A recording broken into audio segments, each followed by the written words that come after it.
Hello guys, कैसे हैं आप। उम्मीद करते हैं आप सब खैरियत से होंगे, खुश होंगे और हमारी दुआ है कि आप हमेशा खुश रहें, हंसते और मुस्कुराते रहें। मेरा नाम है रहमान अनवर और मैं हूं मोहम्मद सैन। और मैं हूं जफर इकबाल। और आज हम जिस वीडियो पर रिएक्ट करने जा रहे हैं, इस वीडियो का टाइटल है C-295 एयरक्राफ्ट डिलीवरी। तो करते वीडियो स्टार्ट और देखते हैं। उससे पहले वीडियो को लाइक, चैनल को सब्सक्राइब ज़रूर कीजिएगा। तो देखते हैं।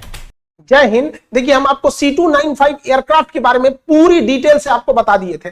अब इस एयरक्राफ्ट जो 56 की डील हुई थी, जो भारत में बनाया जाना था, असेंबल करना था टाटा के साथ मिलकर, अब उसके पहले बैच भारत को मिल गया है और ये भारतीय नौसेना को मिला हुआ है। ये एयरबस कंपनी और टाटा कंपनी के तहत बनाया गया था, असेंबल करना था। इसमें 56 एयरक्राफ्ट भारत को एक्वायर करना था, जिसमें से हमारे पास पहला बैच जो है इसका आ गया है और इसे नौसेना को दिया गया है। देखिए, ये मल्टी रोल होगा, ये टर्बो प्रॉप है। देखिए, इसका इंजन बाहर होता है, टर्बो प्रॉप में ना इंजन ऐसे बाहर होता है। इसका सबसे बड़ा फायदा ये होता है ना कि अगर धूल धक्कड़ है, पंछी टकरा गया या फिर अनप्रिपेयर रनवे पे उतरा, किसी सड़क पे उतर गया, तो धूल धक्कड़ इसके अंदर घुसेगा ना, तो टर्बो फैन वाले में आग लग जाता है। इन ससुरों में आग नहीं लगता, ये बड़ा नीचे उतरते हैं सब। और इनका मल्टी रोल है और नौसेना को इससे मिलने से ट्रांसपोर्ट के साथ साथ निगरानी में भी बहुत हेल्प मिलेगी, क्योंकि ये काफी लंबी दूरी तक जा सकता है। इसे अटैक में भी बदला जा सकता है।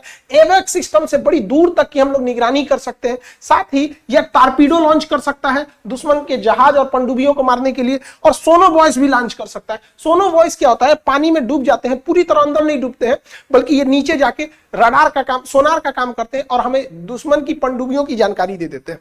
तो ये नौसेना को मिलने से नौसेना को काफी ज्यादा इससे बेनिफिट मिलने वाला है। हालांकि इसका फर्स्ट बैच अभी नौसेना को मिला है, इसका एक और बैच मिलेगा जो वायुसेना को मिलेगा। इससे कि क्या है कि पहाड़ी एरिया में छोटे रनवे पे उतरना काफी इजी रहता है, इसे बहुत जल्दी रोका जा सकता है।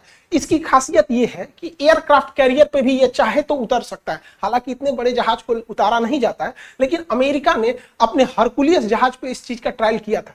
बहुत जल्दी ये लोग रुक जाते हैं, इन जहाज की ये खासियत होती है। तो नौसेना में मिलने से काफी फायदा होगा। हालांकि नौसेना के पास पहले से 12 की संख्या में P-8I पोसाइडन एयरक्राफ्ट है, जो जिसे हम सबमरीन हंटर कहा जाता है। ये काफी लंबी दूरी तक जा सकते हैं। हालांकि इसका इंजन टर्बोफैन टाइप का है। ये कच्चे रनवे पे वगैरह पे उतरने में थोड़ा दिक्कत आएगा, क्योंकि इसमें अगर धूल धक्कड़ आ जाएगा तो थोड़ा दिक्कत होता है। ये अटैक होते हैं सब, ये दूर तक निगरानी करते हैं सब, काफी लंबी दूरी तक जा सकता है निगरानी करने के लिए। देखिए, इसमें कोई खिड़की वगैरह नहीं होगा और ये ना किसी भी तरह के अपने आत्मरक्षा के लिए फ्लेयर छोड़ सकता है, टॉर्पीडो लॉन्च कर सकता है पनडुब्बी के लिए। इसके अंदर पूरी तरह से सिस्टम होता है। देखिए, ये सबके पास अपना अपना रडार है, कमांड सेंटर है। इसमें कहीं आपको खिड़की नहीं मिलेगा, खिड़की की जगह आपको कंप्यूटर, डिस्प्ले, रडार, ये सब चीजें आपको देखने को मिलेगी पोसाइडन एयरक्राफ्ट में। और ये पूरी तरह से उड़ता हुआ नौसेना का कमांड सेंटर होता है। किसी भी पनडुब्बी या शिप के ऊपर ये अटैक कर सकता है। इनका रडार होता है, काफी सबका अपना अपना एरिया होता है। हमारे रक्षा मंत्री राजनाथ सिंह भी इसका जायजा ले चुके हैं और ये काफी ज्यादा खतरनाक होता है। तो P-8I हमारे पास पहले से था, उसमें जुड़ गया ये हमारा C-295 एयरक्राफ्ट। अब इनकी संख्या भारत के पास एक बहुत ज्यादा है, 12 की संख्या में है ये एयरक्राफ्ट, इससे कि हम हिंद महासागर पे एक डोमिनेट कर सकते हैं। हालांकि हमें अभी ऐसे एयरक्राफ्ट की लगभग 20 और संख्या की जरूरत है, लेकिन इन एयरक्राफ्ट के अंदर लगने वाले मशीन, रडार, सेंसर, सोनोवॉइस, ये सब उतने महंगे नहीं है, जबकि अमेरिका इसके जहाज का ही कॉस्टिंग ज्यादा करता है। तो हम लोग को क्या दिक्कत है? हम लोग अगर जहाज बनाने की टेक्नोलॉजी ले ले तो अंदर मशीन सिस्टम लगा देंगे यहाँ पे, तो कॉस्टिंग की वजह से हम इसे और नहीं ले पा रहे हैं। हालांकि हमारे पास 10 अरब सागर में, 10 बंगाल की खाड़ी में और 10 हिंद महासागर में, 30 तो ऐसे चाहिए, बाकी 10 ऐसे एक्स्ट्रा बैकअप सर्विसिंग या फिर अलग डिप्लॉयमेंट के लिए चाहिए। और कम से कम हमारे पास 40 ऐसे P-8I होने चाहिए। हालांकि जहाज की प्राइसिंग को लेकर यह सिस्टम अटका हुआ है। हालांकि भारत आगे अगर कोई जहाज कंपनी के साथ करेगा तो आगे देखा जाएगा। निगरानी के सिलसिले में हमारे पास एक और अमेरिका से लिया हुआ MQ-9 रीपर ड्रोन है। यह बहुत लंबे समय तक, और इसमें तो कोई पायलट बैठता ही नहीं है, ये रिमोट से चलाया जा सकता है और पूरी तरह से निगरानी करने में ये सक्षम है। MQ-9 रीपर ड्रोन ये लंबे समय तक हमला कर सकता है और निगरानी कर सकता है और काफी हाई एल्टीट्यूड पे दूर तक जाके ये निगरानी एक्यूरेट कर सकता है। अमेरिका इसका बहुत यूज करता है। हालांकि इसका हम लोग नौसेना में यूज करेंगे। हालांकि अगर काउंटर इंसर्जेंसी या फिर निगरानी के लिए कश्मीर के पहाड़ी क्षेत्र में भी इसका यूज करना चाहे तो कर सकते हैं, लेकिन पहाड़ और जंगलों में ड्रोन ज्यादा काम नहीं आते हैं, क्योंकि छुप जाने के बाद ऊपर से कुछ खास चीज दिखता नहीं है। तो ये MQ-9 रीपर ड्रोन है, इसका एक हमलावर वर्जन भी है। तो अमेरिका ने हमें हमलावर वर्जन नहीं दिया, अटैक वर्जन नहीं दिया, हमें उसने केवल निगरानी वाला दिया है। MQ-9 रीपर ड्रोन, इसकी संख्या 31 की संख्या में हम लोगों ने अमेरिका से इसकी डील की है। इससे भी हमारी समुद्री निगरानी बढ़ेगी और समुद्र के चप्पे चप्पे पे हम लोग नजर रख सकते हैं यहाँ पर, क्योंकि हम लोग दोनों ओर से घिरते जा रहे हैं। श्रीलंका, मालदीव भी चाइना के इन्फ्लुएंस में धीरे धीरे काफी हद तक आगे बढ़ चुके हैं। इसी सिलसिले में भारत की जो हिंदुस्तान एरोनॉटिक्स लिमिटेड है, उसने थल सेना, वायुसेना और नौसेना के लिए ध्रुव हेलीकॉप्टर बनाए थे। इसमें जो नौसेना का वर्जन है ना, एडवांस लाइट हेलीकॉप्टर ध्रुव मार्क 3, ये नौसेना के लिए स्पेशली बनाया गया।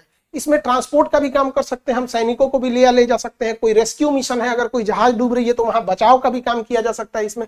और इसमें ना हम लोग टारपीडो भी लॉन्च कर सकते हैं, इसमें रडार भी दिया गया है। इसको अगर आप ध्यान से देखिएगा तो ये रेस्क्यू मिशन, कमांडो को ड्रॉप करना, ये सब काम में भी आ सकता है। इसके आगे देखिएगा जो थूथूर निकला हुआ है ना, ये थूथूर इसके रडार सिस्टम है सब, जिससे कि ये निगरानी में काफी ज्यादा सहूलियत उत्पन्न करता है। और इसमें सबसे अच्छा चीज क्या है कि क्योंकि नौसेना के काम का है चीज, कोस्ट गार्ड के काम का है, तो हमेशा इसे समुद्र के ऊपर ही उड़ना है।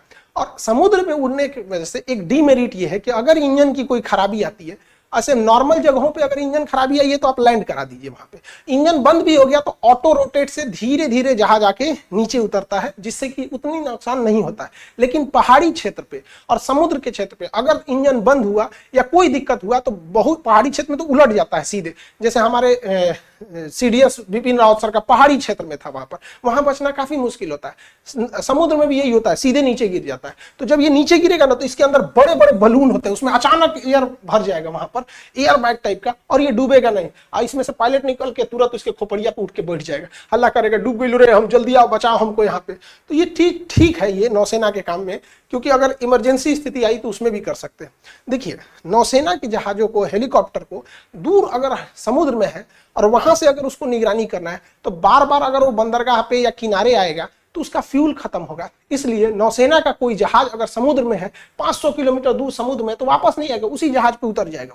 वहां उसका पायलट रेस्ट कर लेगा, पायलट की ड्यूटी भी चेंज हो सकती है, उसमें फ्यूल भर सकता है, एमुनिशन भर सकता है। लेकिन नौसेना की जहाजों पर या एयरक्राफ्ट कैरियर पे ज्यादा जगह नहीं होता है, इसलिए अगर कोई हेलीकॉप्टर का जो रोटर होता है ये बहुत ज्यादा जगह लेता है। इसलिए नौसेना की चाहे वो लड़ाकू जहाज हो, उनका भी विंग ऐसे फोल्ड हो जाता है, और हेलीकॉप्टर हो तो उनका जो रोटर होता है वो घूम जाता है। तो इसका ना रोटर जो होता है फोल्ड हो जाता है, जिस वजह से ये काफी कम जगह लेता है, और कम जगह लेने की वजह से वो कहीं भी खड़ा कर सकते हैं। फोल्ड करके इसे बांध दिया जाता है, नहीं तो फोल्ड किए हवा चला, तूफान उफान आया तो घूमने लगेगा यहाँ पे। इससे फायदा ये है कि इतने बड़े भारी भरकम हेलीकॉप्टर को आप छोटे से एरिया में कार की तरह पार्किंग कर सकते हैं। देखिए ये सारे हेलीकॉप्टर खड़े हैं, सबका यहाँ रोटर ऐसे करके बांध दिया जाता है, तो ये बहुत फायदा करता है हेलीकॉप्टर में। तो इससे भी हमारी निगरानी काफी बढ़ेगी।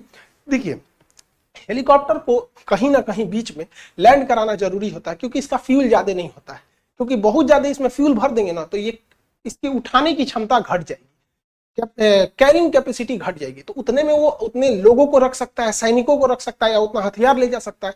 लेकिन अगर ये समुद्र में गया है तो अगर वहां उसको एक जहाज चाहिए लैंडिंग करने के लिए, तो यहाँ जहाज लैंड कर सकता है। या अगर कोई जहाज पर कोई लुटेरों ने कब्जा कर लिया, अभी देखेंगे हैती विद्रोहियों ने एक जहाज को बाब अल मंदेब जलसंधि, जिसको आंसुओं का द्वार भी कहते हैं, वहां पे कब्जा कर लिया वहां पे हेलीकॉप्टर से। तो अगर हमें कमांडो उतारना है तो उस कंडीशन में भी ये काफी हेल्प करता है, क्योंकि इसमें बैठने की भी कैपेसिटी ज्यादा रहती है। कमांडो इसमें भी बैठ सकते हैं यहाँ पर हेलीकॉप्टर पे लैंडिंग के लिए। देखिए हेलीकॉप्टर लैंडिंग में ना हम जैसे कोई ये हेलीकॉप्टर कोई जहाज ही फंस गया है तो इसमें से रेस्क्यू भी कर सकते हैं, या इससे कोई इमरजेंसी में कोई चीज चाहिए तो तुरंत अपने ऑफशोर बोले ऑनशोर बोलेगा यहाँ पे कि हमको ये चीज को चाहिए, तो हेलीकॉप्टर से उसे लाया जा सकता है। लेकिन समुद्र में मौसम बिगड़ते रहते हैं, समुद्र में मौसम बिगड़ने के कारण सोचो हेलीकॉप्टर जहाज ये टेढ़ा होकर इसे घूमने लगता है, उसे हम रोलिंग बोलते हैं। ये नेचुरल चीजें हैं, हमेशा जहाजों में होती है रोलिंग, जिससे विमान में टर्ब्यूलेंस होता है। तो पानी वाली जहाज में टर्बुलेंस नहीं, पानी वाली जहाज में रोलिंग होता है।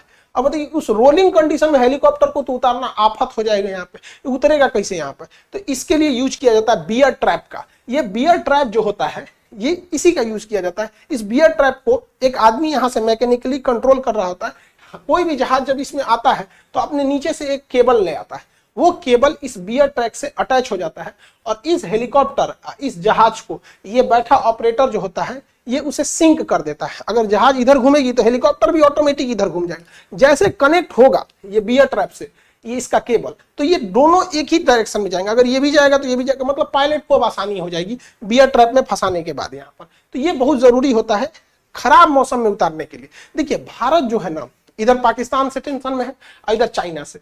ये दोनों, चाइना के पास पनडुब्बियां इतनी ज्यादा हैं कि अगर हम पनडुब्बी बनाने की चालू करेंगे तो चाइना की बराबरी करते करते हमें 50 साल लग जाएंगे।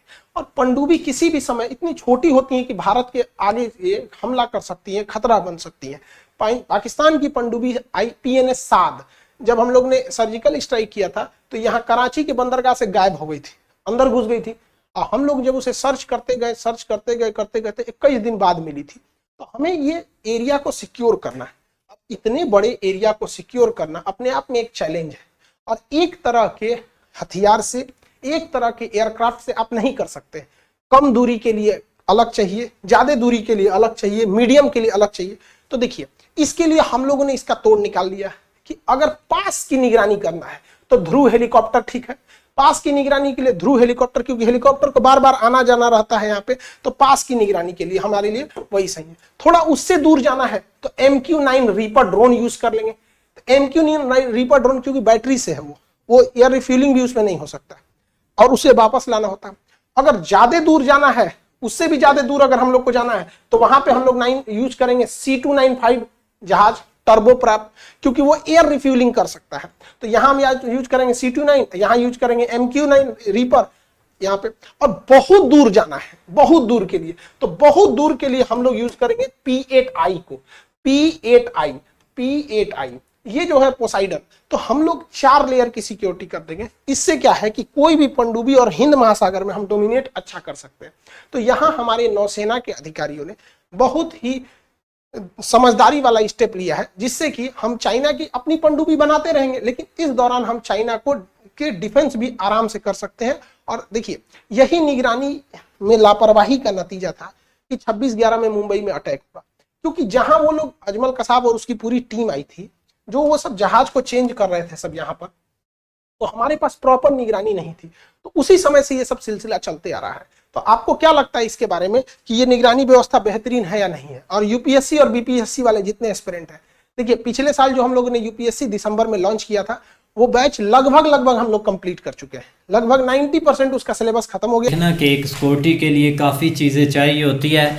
और एक ये चीज़ हमारे लिए नहीं है कि एक खुद इंडिया में ही बन रहे हैं एयरक्राफ्ट, ये नहीं कि ऊपर से इंपोर्ट कर रहे हैं या कुछ ऐसा है। लेकिन अपनी भाई कंपनीज हैं, टाटा की है, एयरबस है, वो अपना खुद से लगी हुई हैं और ऐसे ऐसे अपनी एक आर्मी के लिए हथियार बना रही हैं, उसके बाद एयरक्राफ्ट बना रहे हैं, या उनको वैसे कोई चीज़ चाहिए, जो भी चीज़ें हैं ना मेड इन इंडिया बना रहे हैं, ये उनके लिए इस चीज़ का उनको काफ़ी ज़्यादा फ़ायदा है। और कोई शक नहीं है, एयरक्राफ्ट की अगर बात पर आए तो बहुत एक एडवांस एयरक्राफ्ट है। आप उसके अंदर बैठकर सारी निगरानी भी करें, उसके अंदर से अपना ब्लास्ट भी किसी चीज़ को करना है या बम बूम छोड़ना है वो भी कर सकते हैं। तो काफ़ी ज़्यादा एडवांस है और मेक इन इंडिया है, ये सबसे एक बड़ी बहुत अच्छी बात है भाई। एक कल परसों का स्टेटमेंट भी था, और एक जापान का प्राइम मिनिस्टर का, शायद आपने देखा या नहीं, उसका भी यही कहना था कि अगर आपने एक शांति चाहिए या आपको शांति सीखने को मिली है तो वो एक आप इंडिया से सीखें, कि मतलब कि शांति कैसे लेकर आनी है एक रीजन में। तो इसमें कोई डाउट नहीं है। एक मतलब कि एक अपनी एक सेफ्टी के लिए, एक अपने एरिए स्कोर करने के लिए आपको हर चीज़ करनी पड़ती है, चाहे जो भी हो जाए। अब एक चाइना है सबसे बड़ी, एक मतलब कि आप समझ ले ताकत, या उनके पास बहुत पावर है, उसका भी ऑलरेडी इतना क्लास चल रहा है, मतलब कि क्लैश चल रहा है इंडिया के साथ है। तो वो चीज़ें एक सेफ्टी करने के लिए हर चीज़ आपको करनी चाहिए। लेकिन आप ये नहीं सोच सकते कि इंडिया डायरेक्ट हमला कर देगा पाकिस्तान पर या एक चाइना से एक वार स्टार्ट कर देगा, नेवर, ऐसा कुछ भी नहीं होगा। लेकिन जहाँ जहाँ से उनको एक खतरा महसूस होगा वहाँ पर भाई वो सेफ्टी ज़रूर करेंगे, जिस तरीके से भी उनको करनी पड़ेगी। और उसके लिए ये चीज़ें काफ़ी एक नहीं, अच्छी बिल्कुल है। ऐसे ही है। लेकिन देखो ना कि यार आप डिफेंस के ऊपर अगर आप आएँ तो हमें तो भाई बहुत कम अब देखने को मिलता है कि इधर हमारी साइड के ऊपर कोई इस तरह का, क्योंकि पहले आए दिन कोई ना कोई चीज़, लेकिन हम यही समझते थे कि अब इंडिया में भी ये चीज़ थोड़ी कम हो गई है डिफेंस के ऊपर जो मतलब। लेकिन देख लो कि अंदर ही अंदर किस तरह वो इस चीज़ के ऊपर फोकस किए हैं। असल में ना वहाँ पे आप थोड़ा सा काम ऊपर लेवल के ऊपर चला गया, जिस तरह बाकी कंट्रीज अपने डिफेंस डिफेंस को जो है ना वो एक बिजनेस साइड के ऊपर ले जाते हैं ना। आप इंडिया की भी यही कोशिश है कि वो भी अपने भाई इस सिस्टम को आस्ता आस्ता कारोबार में लेके जा रहे हैं, और आपके सामने ही है जिस तरह आप डीलें उनकी स्टार्ट हो चुकी हैं, और यहाँ तक कि आप अपना सिस्टम जो है ना वो बनाने, जिस तरह आप दूर ना जाए, एक तेजस के ऊपर ही आ जाए जो पीएम मोदी जी ने खुद बैठ के जो है ना उसको एक दफ़ा चेक किया है, लेकिन वो ऊपर गया, मैं तो हैरान था, यकीन करो उस बात को देख के कि हमारे इधर, यकीन करो जो इधर शतुंगड़े हैं ना, वो जब वो पीएम मोदी जी ऊपर गए तो हाथ हिला रहे थे हैं, तो ये इन्होंने मिजाक इधर बनाया हुआ था। मैं तो यकीन करो हैरान हो गया कि भाई देख लो परिंदों को या बादल को जो है ना, भाई आप इतना आप में सेंस नहीं है कि जब वो उड़ रहे हैं उनके साथ एक दो जहाज भी हैं, कैमरा प्लस वैसे जहाज हमने देखे थे साथ जा रहे हैं, तो ज़ाहिर बात है पायलट को ऐसे ऐसे वो कर रहे थे, तो यकीन करो इधर इन्होंने एक नया ढिंढोरा। लेकिन अब एक चीज़ का फ़ायदा हो गया भाई, यकीन करो लोग सुनाते बहुत हैं। वो एक दो ने किया था कमेंट ऐसे, मतलब कि दिखाई हुई थी वो वीडियो शॉर्ट सी, लेकिन लड़कों ने जो समझदार है ना उन्होंने सही ली है उनकी क्लास। उन्होंने कहा कि आप मेंटली तौर पे इंडिया की तरक्की को एक्सेप्ट ही नहीं कर रहे, और यही आपकी सबसे बड़ी नाकामी है। और आप दूसरी तरफ आ जाएं तो भाई आप इंडिया में काफ़ी इस चीज़ के ऊपर एक वर्किंग हो रही है। आप देख लो जिस तरह ये एयरक्राफ्ट उन्होंने जिस तरह ये एक ऐड किए हैं C295 MQ जो मतलब आगे MQ9 के ऊपर आ जाएं या हेलीकॉप्टर के ऊपर आ जाएं, या मतलब ये जो सर ने 3-4 बताए ऑप्शन, ये एक कमाल के हैं। आप देख लो जो ड्रोन के ऊपर बात कर रहे हैं वो एक तो मतलब हथियार नहीं, लेकिन कम से कम निगरानी के लिए तो ज़रूरी है ना। अब जिस तरह वो जो उन्होंने 295 का बताया वो चलो उसमें एक इंजन जो मतलब एक बार होता है उससे वो काफ़ी नुकसान जो है ना वो, और उसके अलावा हेलीकॉप्टर का आ जाए उसको फोल्ड कर सकते हैं। तो ये चीज़ें उन्होंने मतलब अब काफ़ी इस चीज़ के ऊपर इंडिया जो है ना वो नहीं, आप देखो ना एक जो भी वेपन होंगे, एयरक्राफ्ट होंगे, सबमरीन होगी, वो एक एडवांस ही होगी। हाँ। पहले होता था, अब सबमरीन देख ले, यकीन करे एक बिलीव ही नहीं होता कि तब की सबमरीन बनी और अब की जो सबमरीन बन रही है उसमें ज़मीन आसमान का फ़र्क है। अभी तो वो छोटी छोटी सबमरीन बनाकर वो इतना एक मतलब का आपको नुकसान कर सकती हैं, या उनमें इतनी एक पावर होती है कि वो आगे जो एक बड़ी सबमरीन करती है वो छोटी सी काम कर देती है। लेकिन जो आगे एक वेपन आएंगे ना वो एक एडवांस लेवल के होंगे। आपको ऐसे छोटे छोटे अगर आपने जासूसी करनी है तो आपको एक छोटे ये ड्रोन मिल गए हैं। पहले एक बंदे लगाने पड़ते थे, एक चीज़ें खरीदनी पड़ती थी, काफ़ी उसमें एक दिक्कत आती थी, लेकिन अभी एक एडवांस सिस्टम है। और सबसे जो बड़ा है जो है ना वो एक अमेरिका का है, क्योंकि अमेरिका ये चीज़ें बनाता है एडवांस है।